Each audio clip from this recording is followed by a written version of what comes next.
Hi everyone, advance happy new year అందరికీ. ఏంటక్కో అంత జోష్లో ఉన్నావంటారా? నాకు ఫస్ట్ టైం చేశానండి బ్లాక్ ఫారెస్ట్ కేక్. అప్పుడు వచ్చినట్టే మళ్ళీ ఇన్ని రోజులకు వచ్చింది.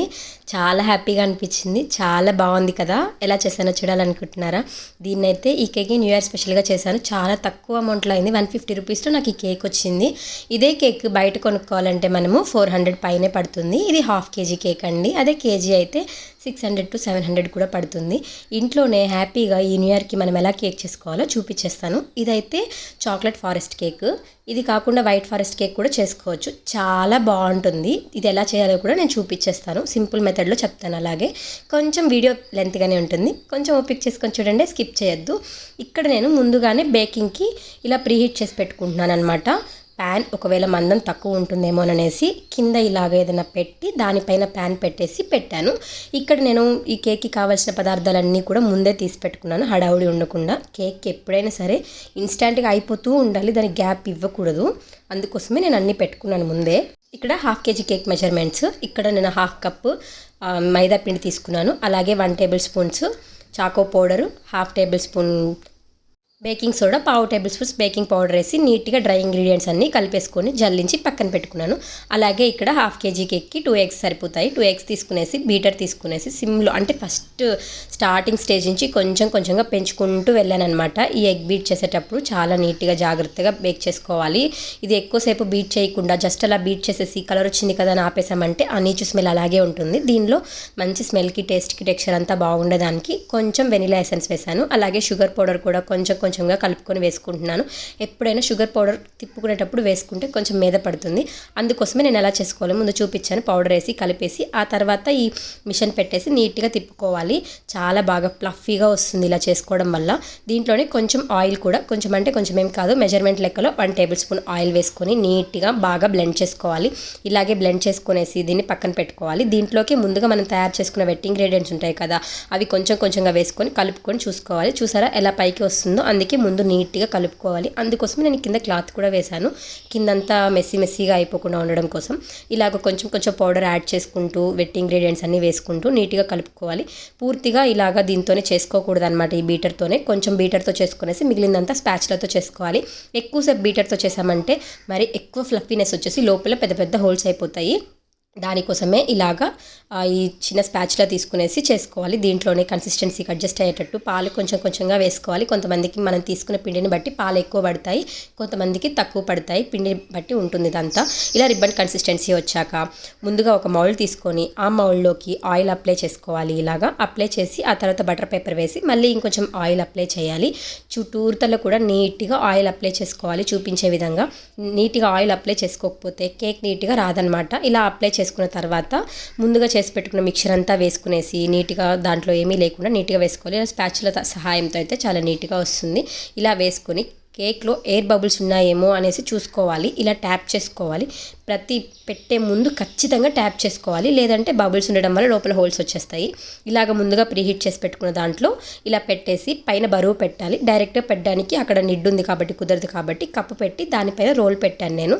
ఇలాగా ఒక 30 minutes ఉడకనిచ్చి చూసామంటే చూసారా ఇంకా కొంచెం ఉడకాలి. సో నేను మళ్ళీ ఇది క్లోజ్ చేశాను. కింద పెట్టిన ఎక్స్ట్రా ప్యాన్ కూడా తీసేసాను అనమాట. తీసేసి ఇలా మధ్యలో ఇంకోసారి చెక్ చేస్తే చూసారా ఎంత నీట్గా వచ్చిందో. సో కేక్ బేక్ అయినట్టే. ఇక్కడ నేను 3/4 భాగం కూడా వేయలేదు, కానీ చూసారా ½ కంటే ఎక్కువ వచ్చేసింది కేక్. అంత బాగా బేక్ అయిందనమాట. కొంచెం చల్లారనిచ్చి ఒక ప్యాలెట్ నైఫ్ తీసుకునేసి నీట్గా చుట్టూరు కట్ చేసుకుంటూ రావాలి, లేదంటే కేక్ నీట్గా ఊడి రాదు. బాగా చల్లారిన తర్వాతే తీయాలి. చల్లారకుండా తీసామంటే నీట్గా రాదు. ఇక్కడ నేను దీన్ని బాగా ఆరడం కోసం జల్లెడ తీసుకున్నాను. మీ దగ్గర ఉంటే నార్మల్గా స్టాండ్ కూడా తీసుకోవచ్చు, చిల్లుల స్టాండ్. నా దగ్గర లేదు కాబట్టి నా దగ్గర ఉన్న వాటితోనే చేసుకుంటున్నాను. ఇక్కడ నేను జల్లెడ తీసుకొని దానిపైన వేసి కింద పైన నీట్గా ఆరిపోయి ఆవిరంతా పోయేదాకా పెట్టుకున్నాను. అలా అయిపోయిన తర్వాత ఇలా ఈ కేక్ని తిప్పుకునే దానికి ఈ ప్యాలెట్ తీసుకున్నాను. దాన్ని పెట్టుకునేసి క్రీమ్ ఐసింగ్ చేసుకోవడం కోసం ఇది తీసుకున్నాను అనమాట. అలాగే ఇక్కడ నైఫ్ తీసుకునేసి, ప్యాలెట్ నైఫ్ నార్మల్ నైఫ్ కాదండి, దీనికి అంతా ప్యాలెట్వే యూజ్ చేయాలి. ఇక్కడ మా వాడు ఆ కేక్ నాకు ఇస్తావా లేదా అని ఒకటే ఏడుపు. ఇంకా కేక్ విషయానికి వచ్చేస్తే నీట్గా దాన్ని అలాగే కట్ చేసుకోవాలన్నమాట. రౌండ్గా లేయర్స్లా కట్ చేసుకోవాలి. ఈ కేక్ని నేను 3 layers చేస్తున్నాను. ఇది ½ కేజీ కేక్ కాబట్టి కొంచెం పలుచగానే వస్తుంది. ఎక్కడైనా హోల్ పడ్డా ఇబ్బంది లేదు. ఇదే ప్రాసెస్లో రెండో కేక్ని కూడా, అంటే కేక్ని సెకండ్ లేయర్ కూడా కట్ చేసుకొని పక్కన పెట్టుకున్నాను. అవి రెండు బాగా ఆరేలోపు ఇక్కడ నేను విప్పింగ్ క్రీమ్తో విప్పింగ్ చేస్తున్నాను. ఇక్కడ విప్పింగ్ క్రీమ్ కోసం నేను 3/4 కప్పు తీసుకున్నాను అనమాట. ఈ 3/4 కప్పు క్రీమ్ని తీసుకొని బాగా బ్లెండ్ చేసుకోవాలి. ఇది కూడా ముందు స్లోగా పెట్టుకునేసి తర్వాత హైలోకి వెళ్ళాలి. ముందే హైలో పెట్టుకోకూడదు. ఇది బాగా విప్ చేసుకోవాలి. విప్ చేసుకునేటప్పుడు చాలా నీట్గా రావాలి. ఇక్కడ వెదర్ కొంచెం హీట్ ఉండటం వల్ల నేను కొద్దిసేపు ఫ్రిడ్జ్లో పెట్టాను. ఈలోపు ఇది చాక్లెట్ కేక్ కాబట్టి చాక్లెట్ని నీట్గా గ్రేట్ చేసుకుంటున్నాను అనమాట. నేను అలా గ్రేటర్తో చేసుకోవచ్చు, స్లైసర్తో, లేదంటే ఇలాగ కూడా చాక్తో కట్ చేసుకోవచ్చు అని చూపించాను అనమాట. ఇలా నీట్గా చేసుకోవాలి. బౌల్ని రివర్స్ తిప్పినా సరే అది కిందకి రాకూడదు. అంత బాగా బీట్ చేసుకోవాలి విప్పింగ్ క్రీమ్ని. అంత బాగా టైట్గా వచ్చిన తర్వాత ఈ విప్పింగ్ క్రీమ్ని మనం ముందుగా తీసి పెట్టుకునే కవర్స్లో వేసుకునే దానికోసం, ఈ పైపింగ్ బ్యాగ్స్లో వేసుకునే దానికోసం ఒక గ్లాస్ పెట్టుకొని ఇలా కొంచెం కొంచెం ప్యాలెట్ నైఫ్తో తీసుకొని వేసుకున్నామంటే సరిపోతుంది. ఇక్కడ నాకు కింద కేక్ బేస్ లేదండి, దానికోసం నేను ఇక్కడ చాలా వెతికాను, దొరకలేదు. సో నా దగ్గర ఉన్న స్టీల్ ప్లేట్ని తీసుకునేసి కొంచెం విప్పింగ్ క్రీమ్ వేసేసి ముందుగా ఒక లేయర్ని తీసుకుంటున్నాను. ఇది కింద లేయరే. ఆ కింద లేయర్ని ఇక్కడ పెట్టేస్తున్నాను అనమాట. ఆ హోల్స్ని కవర్ చేసేసి షుగర్ సిరప్ యాడ్ చేసేసుకొని ఇలాగా ముందుగా తీసుకున్న విప్పింగ్ క్రీమ్ని చుట్టూతా నీట్గా స్ప్రెడ్ చేసుకుంటున్నాను. మీకు వస్తే ప్యాలెట్ నైఫ్తో కూడా నీట్గా స్ప్రెడ్ చేసుకోవచ్చు. ఇలా అంతా వేసేసుకొని నీట్గా మొత్తం ప్యాలెట్ నైఫ్తో ఈక్వల్గా అంతా కేక్ అంతా నీట్గా వచ్చేలాగా చేసుకోవాలన్నమాట. మీకు కావాలంటే ఎక్కువ క్రీమ్ కూడా యూజ్ చేసుకోవచ్చు. ఇక్కడ నేను పిల్లలు తింటారు, అలాగే మా ఇంట్లో ఎక్కువ క్రీమ్ తినడానికి ఇష్టపడరు కాబట్టి చాలా తక్కువ క్రీమ్తోనే యూజ్ చేస్తున్నాను. మీరైతే ఖచ్చితంగా 1 కప్పు విప్పింగ్ క్రీమ్ తీసుకోండి. దీంట్లోనే నేను చెర్రీస్, చాక్లెట్ వేసేసి ఫిల్లింగ్ కంప్లీట్ చేసేసి మళ్ళీ సెకండ్ లేయర్ కూడా తీసుకుంటున్నాను. సెకండ్ లేయర్ కూడా సేమ్ ప్రాసెస్. ముందు ఇలాగే వాటర్ తీసుకొని వేసుకోవాలి. ఇది ఒట్టి వాటర్ కాదండి, కొంచెం చాక్లెట్ అలాగే షుగర్ వేసి కలుపుకున్న వాటరు. ఇది స్వీట్నెస్ తెలుస్తూ చాలా బాగుంటుంది. మునుపట్లాగే మళ్ళీ విప్పింగ్ క్రీమ్ తీసుకొని చుట్టూరు చేసేసి ప్యాలెట్ నైఫ్తో నీట్గా పల్చగా అంతా చేసుకునేసి ఎక్స్ట్రాస్ తీసి పక్కన పెట్టి దీంట్లో కూడా ముందు వేసినట్టే ఫిల్లింగ్స్ వేసుకోవాలి. మీకు ఒకవేళ డిఫరెంట్ ఫిల్లింగ్స్ కావాలనుకుంటే ఇక్కడ వైట్ కాంపౌండ్ కూడా వేసుకోవచ్చు. వైట్ చాక్లెట్ కాంపౌండ్ కూడా చెర్రీస్ అలా వేసుకొని ఇక్కడ థర్డ్ లేయర్ కూడా పెట్టి థర్డ్ లేయర్ కూడా సేమ్ అలాగే కంప్లీట్ చేసుకుంటూ వచ్చాను. ఇక్కడ నుంచి మొదలవుతుంది కేక్కి అపీరెన్స్ అంతా వచ్చేది ఇక్కడ నుంచే. ఇక్కడ ఫస్ట్ ఐసింగ్ చేసుకోవాలి.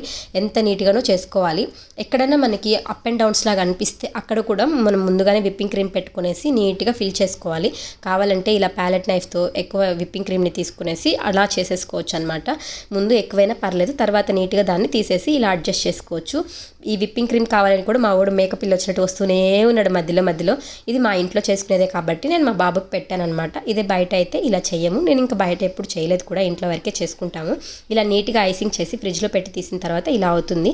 నేను క్రీమ్ని కూడా కొంచెం సేపు ఫ్రిడ్జ్లో పెట్టాను, కొంచెం టైట్గా మంచి కన్సిస్టెన్సీ వస్తుంది అనేసి. అప్పుడు షార్ప్ ఎడ్జెస్తో నీట్గా చాలా బాగా వస్తుంది కేక్. ఐసింగ్ అయిపోయి ఫ్రిడ్జ్లో పెట్టిన తర్వాత ఇంకొంచెం విప్పింగ్ క్రీమ్ అవసరమైతే చేసుకునేసి చాక్లెట్ తీసుకొని వేసుకున్నాను అనమాట. ఈ చాక్లెట్ దగ్గర నాకు ఎప్పుడూ పోతుంది, కానీ ఈసారి పర్ఫెక్ట్గా వచ్చింది. కానీ నా చేతులు హీట్ ఎక్కువ ఉండటం వల్ల ఏ క్రీమ్ అయినా ఏదైనా ఊరికే కరిగిపోతుంది. అలాగే చాక్లెట్ కూడా కరిగిపోయింది అనమాట, అదే చూపించాను. తర్వాత ఇక్కడ నాజిల్ తీసుకునేసి ఇలాగా ఫ్లవర్ నాజిల్తో ఇలా చుట్టూరు వేసుకుంటూ వచ్చాను అనమాట. దానిపైన చెర్రీస్ కూడా పెట్టుకుంటూ వచ్చాను. ఈ చెర్రీస్ కూడా పెద్ద స్టోరీ, త్వరగా దొరకలేదు. వీటి కోసం కూడా లేట్ చేయడం వల్లనే ఇంత లేట్ అయింది కేక్ పోస్ట్ చేయడం కూడా.